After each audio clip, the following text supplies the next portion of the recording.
O que é um costume? É aquilo que a igreja adquiriu como certo, como verdade, e ela passa a praticar.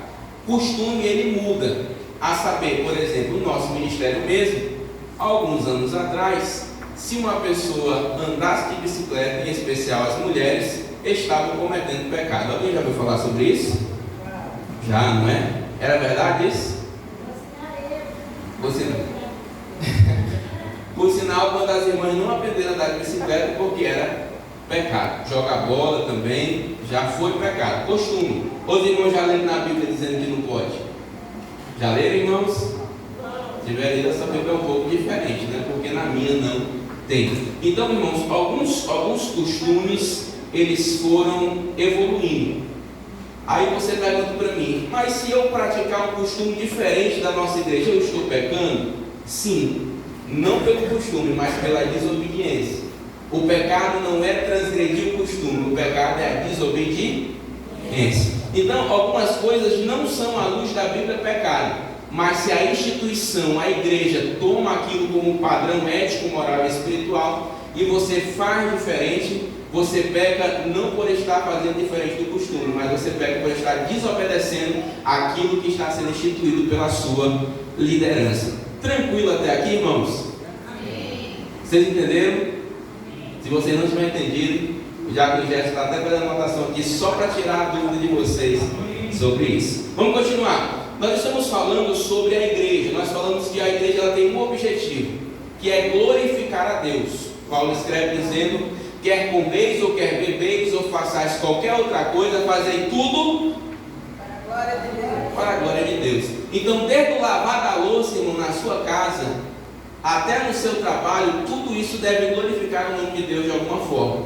Tudo que você faz deve exalar o bom perfume de Cristo. Quando a gente está no trânsito lá e de repente alguém para na nossa frente, a gente fresca e o sangue sobe para a cabeça, a gente tem que glorificar a Cristo naquela hora. Tudo que nós fazemos, irmãos, ou aonde nós estivermos, se alguém está falando mal de você, se na sua cara você sabe que não é verdade, você tem que glorificar a Deus ali também naquela hora. Nós temos que glorificar a Deus. E o que é glorificar a Deus? É ser exemplo de Cristo. É fazer com que o nome do Senhor seja glorificado na nossa vida. Nós começamos e vimos que há 4 maneiras da igreja glorificar a Deus. A primeira é através da adoração. E nós já falamos aqui quinta-feira passada que tem crente que nesse critério perde para o diabo, não é?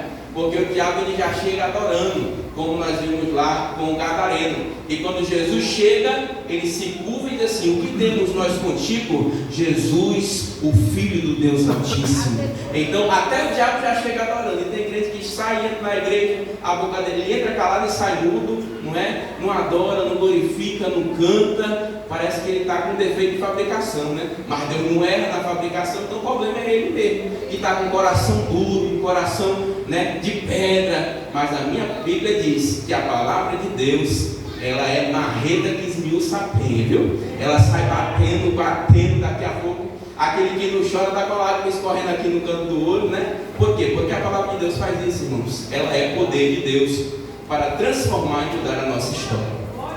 Amém? Então, observe, adoração é isso, é um dos serviços que a igreja oferece.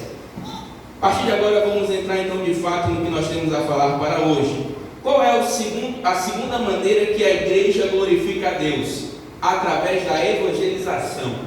Marcos 16:15, a Bíblia diz, você sabe o que está escrito em Marcos 16:15?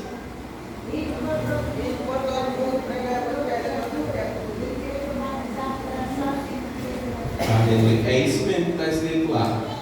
E agora alguém diz assim: pastor, mas eu não sei nem falar, evangelista, mas eu não sei nem pregar. E agora como é que fica, irmãos?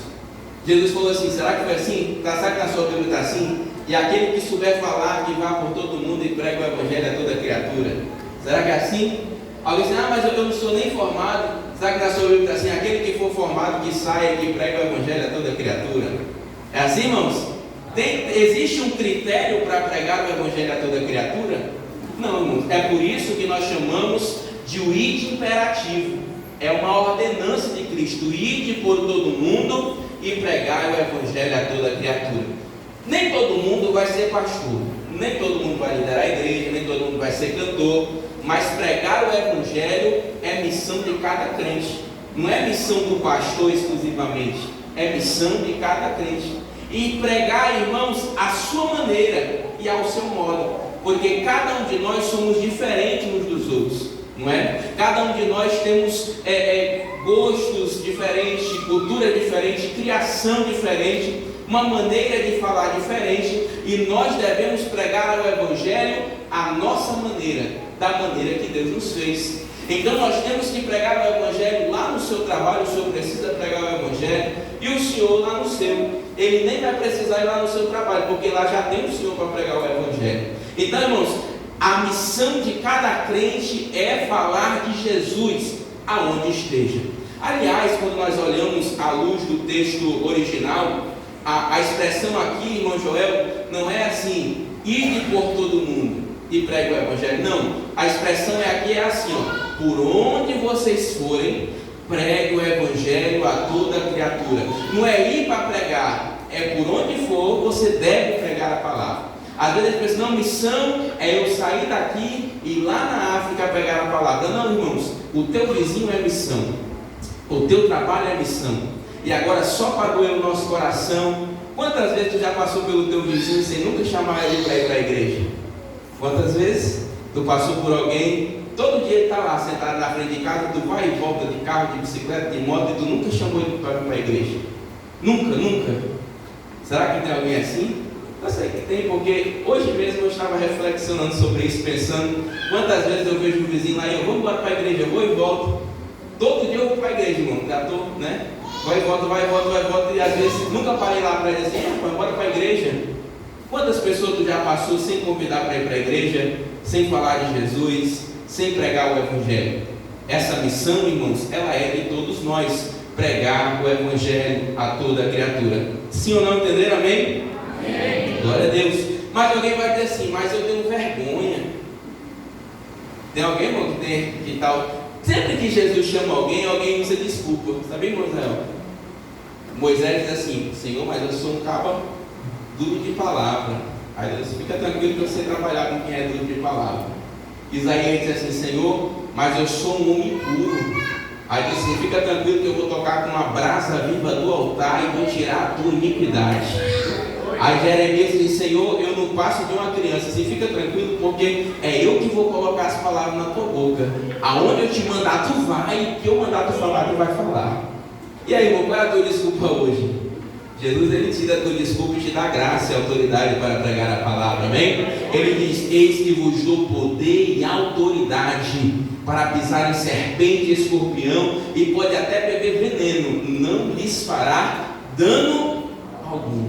Mas tem crente que quando vê o trabalho de macumba, ele vai lá pelo outro lado. Você tremendo de medo. Irmão, Jesus te deu autoridade, graça de Deus, amém? Então sinta essa unção na tua vida para você pregar a palavra do Senhor.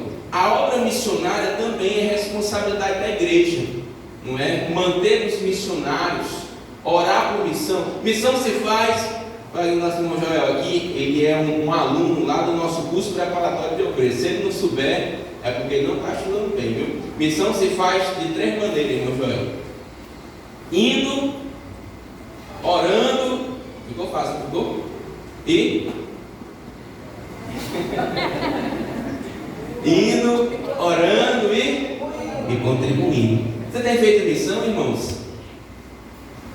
Não é só uma parte, é no total. É ir, é orar e é contribuir. Às vezes você não pode ir lá. Minha tia está lá no Baixo Rio Branco, lá no Remanso, em frente à Baía das Águas, comendo peixe de manhã e de tarde e de noite. Lá só tem peixe, né? E pregando a palavra. Tu tinha coragem de deixar aqui a empresa como eles deixaram para ir pregar o Evangelho de Cristo? Tem coragem, irmão? Pensa aí, reflexiona. Medita nessa noite, se tu tinha coragem de abrir mão do teu concurso, né? Será que tinha coragem de abrir mão do concurso, do emprego, para ir pregar o Evangelho? Se eu tinha coragem?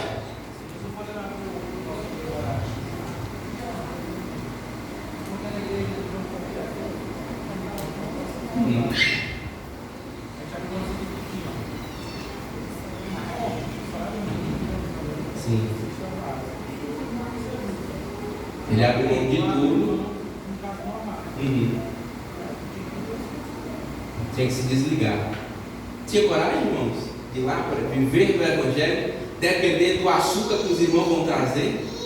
Tu já pensou se nós enviássemos um missionário daqui entre nós, para ser mantido com o recurso que nós enviamos estar aqui? Será que dá para viver? Esse mês eu ia viver com uma cesta mais ou menos. Porque assim, quando vai se pregar o Evangelho na comunidade indígena, por exemplo, o indígena, antes de ele ouvir a mensagem, ele disse: o que tu trouxe? O que tu trouxe? Roupa. Aí depois que está todo mundo ali com roupa, com comida, aí ele já abriu o coração. Assim, agora o que quer falar? Aí se prega Jesus. Agora, se ele prega Jesus e não traz nada com ele, não quer nem saber dele. Então, existem as estratégias missionárias.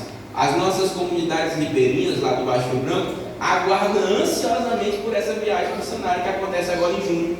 São 25 toneladas de alimento que chega lá, que atende não só os missionários, mas todas as famílias que moram ali.